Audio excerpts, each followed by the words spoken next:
ভাঙন।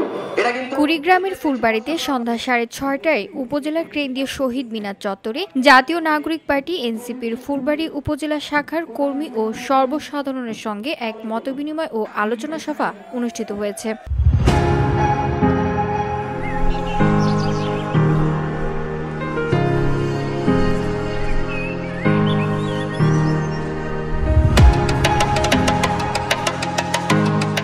মতবিনিময় সভায় উপজেলা এনসিপির প্রধান সমন্বয়কারী নাজমুল ফেরদৌস লাভলুর সভাপতিত্বে ও ফুলবাড়ী উপজেলা শাখার যুগ্ম সমন্বয়কারী সজীব মিয়ার সঞ্চালনায় সভায় প্রধান অতিথি হিসেবে বক্তব্য রাখেন এনসিপির কেন্দ্রীয় যুগ্ম আহ্বায়ক, রংপুর বিভাগীয় সাংগঠনিক সম্পাদক, কুড়িগ্রাম 2 আসনের সংসদ সদস্য প্রার্থী ডক্টর আতিক মুজাহিদ। এ সময় আরও বক্তব্য রাখেন জেলা এনসিপির প্রধান সমন্বয়কারী মুকুল মিয়া, জেলা এনসিপির যুগ্ম সমন্বয়কারী মাসুম মিয়া ও জুয়েল মিয়া, জেলা শাখার আহ্বায়ক জাহিদ হোসেন সহ অন্যান্যরা।